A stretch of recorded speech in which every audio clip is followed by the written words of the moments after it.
맛있는 설교, 여긴 완전 설교 맛집. 맘 열고 들어봐, 은혜 한입. 누구나 맛보고 즐기고 나누고 싶은 맛있는 설교. 안녕하세요. 교수님 안녕하셨어요. 저희가 오늘 7개월 만에 드디어 맞설로 돌아왔습니다. 와! 교수님 어떻게 잘 지내셨어요? 네. 네, 저희가 7개월 만에 돌아온 맞설에는 어떤 변화가 있을까요? 이번에는 그 설교의 기술적인 그 코칭뿐만이 아니라 그 말씀을 통해서 나타난 주애와 감동도 더 첨가하려고 했습니다. 와, 그러니까 이번 맞설부터는 성경 본문의 주해 중심으로 맞설 코칭을 해주시는 거네요. 아, 기대됩니다, 교수님. 오늘 첫 번째 주제는 보니까 마태복음 5장 3절 말씀이네요. 심령이 가난한 자는 복이 있나니 천국이 저희 것이며. 저도 이 말씀을 대할 때마다 너무 좋은 말씀인데 이 말씀을 어떻게 살아내야 하는지, 그리고 이 말씀을 어떻게 청중과 소통해야 하는지는 항상 어려웠던 말씀이었던 것 같아요. 오늘 교수님 말씀을 들으면서요, 아, 이렇게 주애를 하는구나 한 수 배우도록 하겠습니다. 감사합니다. 오늘 그러니까 이제 설교로 만든다고 하면 이렇게 주제를 잡겠습니다. 우리는 문제 앞에서 도망가지 않습니다. 그 문제보다 우리가 더 강해지기를 기도합니다. 라는 주제로 이 설교를 인도해 갈 것입니다. 네, 그러면 하나씩 한번 살펴볼게요. 이 말씀이 오늘날 우리에게 어떤 관계가 있는 말씀인가요? 좋은 질문입니다. 모든 설교자들이 가지고 있는 도전이 그겁니다. 칼 바르트가 말한 대로 한 손에는 성경을, 또 한 손에는 신문을, 옛날에는 신문이었지만 지금은 스마트폰이 될 겁니다. 성경이라고 하는 것은 하나님이 우리에게 어떤 말씀을 주시는 절대성을 이야기하고, 그 다음에 신문이라고 하는 것은, 스마트폰은 우리 현대 청중에게 어떻게 연결되는 것을 하겠죠. 그러면 이 말씀을 가지고 나갈 때는 이 말씀이 있었던 청중들의 상황을 역사와 사회적인 입장에서 먼저 보았을 때 이 청중들이 마음이 가난한 자라고 예수님이 첫 번째 설교를 했던 그 배경을 알 수가 있습니다. 네, 그러니까 예수님께서 당시에 이 말씀을 주고 있는 1차 청중에 대한 문화적, 사회적, 역사적인 이 상황을 이해해야지 이 주애의 첫걸음이 된다, 이 말씀이시네요. 그렇죠. 그러니까 현대 설교에서 주애는 사실 첫 번째는 왜 이 말씀이 필요한가를 찾는데, 그 말씀을 찾기 전에 지금 우리 강 교수님이 말씀하신 대로 그 내용의 배경을 알았을 때 그 배경의 특정성과 오늘 우리 현대 청중의 특정성을 아는 거죠. 예수님 앞에 모였던 청중들은 첫 번째 구약의 문화를 가졌던 사람이고, 두 번째는 로마 문화의 문화 속에 있었던 사람들입니다. 그 구약의 문화라고 하면 거의 다 율법과 정죄와 판단과 심판과 여기에 꽉 젖들어 있었습니다. 660개 율법이 있었다고 그래요. 660개. 그만큼 그 유대인들은 그 율법 속에 많이 쪄들어 있었습니다. 게다가 지금은 로마 식민지였기 때문에 자기 나라를 잃어버렸어요. 자기 풍습을 잃어버렸어요. 하나님이 우리의 구주이시고 인도하시는데 왜 우리는 이렇게 계속 그렇게 쪄들고 살고, 두 번째, 지금은 나라까지 잃어버리고 이렇게 가난하게 있을까 하는 그 사람들의 그 고통을 예수님은 오늘 심령이 가난하다고 하신 거예요. 그러니까 오랜 역사 속에서 가지고 왔던 어떤 역사적인 아픔, 그리고 현재도 진행형인 그 고통을 당하고 있는 청중이었다라는 말씀이시네요. 그러니까 심령이 가난한 자는, 다시 말하면 오늘날 용어로 우리가 재해석한다면 고통 가운데 있는 청중을 이야기하는 거네요. 그렇죠. 이러한 상황에 그 예수님께서 심령이 가난하다고 그러는데, 여기서 심령이 가난하다는 것은 원본으로 말하면 벼랑 끝에 그 줄에 매달려 가지고 끝에서 대롱대롱 하는 사람을 말합니다.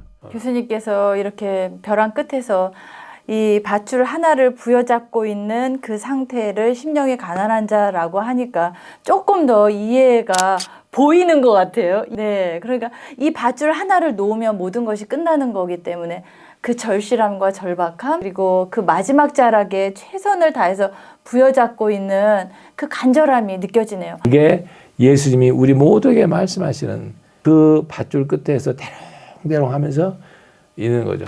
마치 어제 저녁에 제 마음입니다, 이게. 어저께 교수님도 벼랑 끝에 계셨군요. 오늘 아침에도 있었습니다. 밧줄을 잘 잡고 계시나요? 기도의 줄을 잡고 있습니다. 네. 그런데 네. 이제 이 말씀에서 그 반전이 그겁니다. 그렇게 힘든 우리가 어떻게 천국 백성이 되냐는 거죠.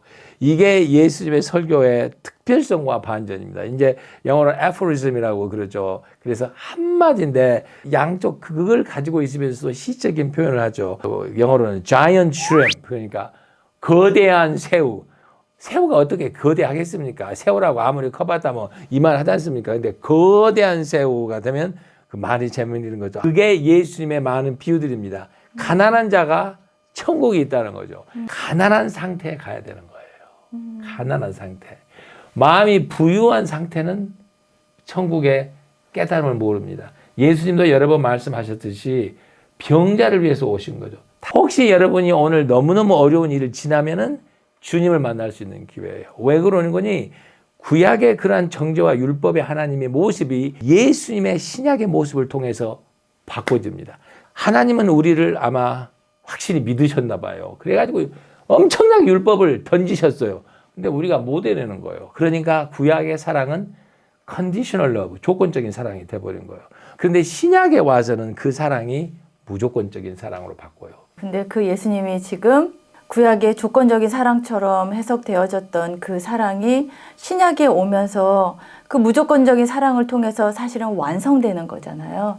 그 완성의 실체이신 예수님께서 심령이 가난한 사람이 천국을 소유하게 될 것이라는 이 말씀은 당시에는 엄청난 선포셨을 것 같아요. 당신의 울음이 하나님의 마음을 움직일 수 있다는 거죠. 구약에서는 우리의 기도였습니다. 그러니까 고통 가운데 있으면 누구나 아이고 죽네 하면은 이제 누구를 찾지 않습니까? 기도였거든요. 그런데 신약에 와서는 우리의 눈물과 고통을 예수님의 사랑이 진짜 들으신 거예요. 자녀를 키우신 분은 알겠지만 자녀가 여러 명이 있어도 자녀 하나가 막 아프고 감기고 기침하면 그 자녀만 보지 않습니까? 다 사랑을 해도.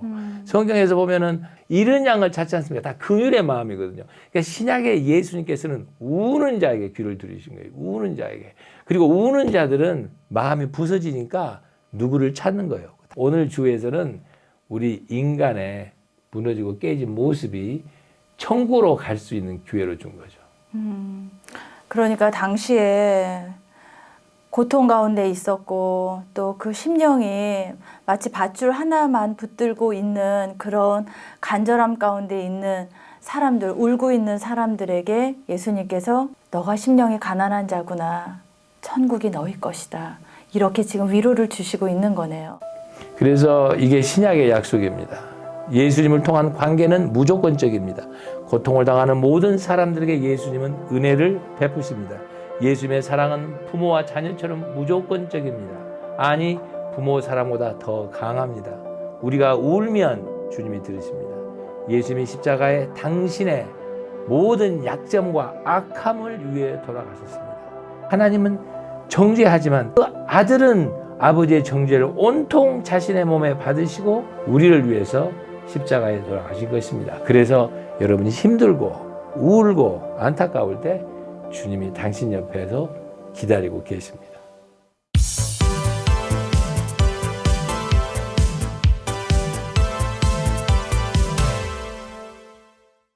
그런데요, 교수님. 천국이 나의 것이 된다. 천국이 이렇게 고통받는 자들의 것이 된다라는 이 약속의 말씀이요. 오늘날 우리에게는 어떻게 또 의미가 될까요? 천국은 사실 좀 멀리 있는 것처럼 느껴지거든요. 성경에서 가리키는 천국, 그리고 오늘 말씀에서 나타나는 천국은 우리에게 주시는 평안입니다. 확신입니다. 그리고 돈이 있든지 없든지, 여러분이 건강하든지, 여러분이 약하든지, 여러분이 혼자 있든지 다 있든지, 바울 같은 대로 항상 가지는 충만입니다. 왜 그렇습니까? 예수님이 여러분과 함께 계시기 때문입니다. 예수님이 함께 계셔서 여러분 부하고, 여러분은 친구가 있고, 여러분은 미래가 있고, 여러분 길이 있는 거죠. 그게 예수님과 성경 전체에 나는 오늘 나오는 천국입니다. 천국은 좋은 집에 산다고 천국이 아닙니다. 좋은 가정을 이루려고 하는 부부와 자녀와 이 모든 게 이루어진다고 해서 천국이 아닙니다. 그런 곳은 없습니다. 어떤 가정이나 다 어려움과 문제가 있습니다. 그러나 그 문제 속에서도 문제가 아니고 훈련으로 볼 수 있는 시각이 있다면 그때가 천국이 될 겁니다. 그래서 천국은 영생으로 보면 죽어서 가는 천국입니다. 물론 사도 바울이 말한 대로 고린도전서 15절처럼 우리는 죽지 않습니다. 변화할 것입니다. 그것도 천국이죠. 그러나 오늘 당신은 모든 것에 떠나서 항상 천국까지 살 수 있습니까? 예수님과 관계가 되면 그게 가능한 거죠. 그걸 성경은 천국이라고 합니다. 교수님 지금 천국에 계시겠네요. 아무튼 내가 천국에 있다고 하면 사람이 아니고 천국에 안 있다고 하면 네, 천국을 소유하고 계시네요. 그러니까 제가 천국에 안 있다고 하면은 예수님을 모르는 거고 네. 천국에 있다고 하면은 제가 완벽을 이야기하니까 날마다 사도 바울대로 저를 하면서 있으려고 합니다. 감사합니다. 천국을 완전하게 소유하지는 못하지만 천국을 부분적으로 그렇죠. 경험하고 살아가고 있다고 말할 수 있겠네요. 어떤 분은 이만큼 작을 거고 어떤 분은 이만큼 작을 거고 근데 다 여러분은 천국에 있는 거죠. 다시 말해서 하루 24시간 중간에 어떤 사람은 1시간이 천국이고 어떤 사람은 5시간이 천국이고 어떤 날은 우리가 20시간이 천국 같을 때가 있지 않습니까?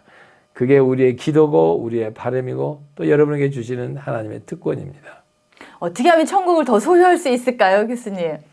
심령이 가난하십시오. 감사합니다, 교수님. 또 천국을 소유할 수 있는 또 다른 팁이 있을까요? 먼저 우리가 처한 많은 문제들을 여러분이 피하려고 기도하지 마십시오. 여러분이 가진 문제들을 주님 피하게 해 주십시오. 병이 낫게 해 주십시오. 돈이 그게 하지 마세요. 보다 우리가 기도할 것은 내가 이 장애를 이길 수 있는 용기와 힘을 주십시오 하는 거예요. 말씀드린 대로 돈이 아무리 있어도 불평할 겁니다. 그러면 가난할 때 돈이 없어도 감사할 수 있는 힘을 주십시오. 여러분이 상처를 받고 힘들었을 때 나으면 나는 행복하겠지. 나아가지고 건강할 때 우리가 얼마나 불행할 때가 많이 있었습니다. 그러니까 힘들 때도 주님 내가 이걸 이길 수 있는 힘과 용기를 성령을 통해 주십시오. 그렇게 기도하면 여러분의 어려움과 그리고 그걸 나가는 방법에 더 성령께서 함께 하실 겁니다. 어떻게 이걸 할 수 있습니까? 성경을 읽으십시오. 운동을 안 하던 사람들이 갑자기 뛰면은 심장도 문제가 되고 근육이 문제가 됩니다. 성경을 오면서 계속 읽기 시작하면 여러분의 몸에 영적 면역이 길러집니다. 제가 다음 만날 때까지 여러분 성경을 좀 꾸준히 읽으셔서 더 영적 면역력이 강해지시길 바랍니다. 네, 감사합니다, 교수님. 다음 만날 때는 저도 성경을 더 많이 읽고 와서 교수님 뵙도록 하겠습니다. 감사합니다. 감사합니다. 감사합니다. 사람들이 웃을 때는 생각을 안 해요. 하하하 웃을 때 생각을 하지만 울을 때는 생각을 하고 그래요. 애통하는 자에 대해서 이야기가 나와요. 기억을 끄집어내는 이야기가 나와요.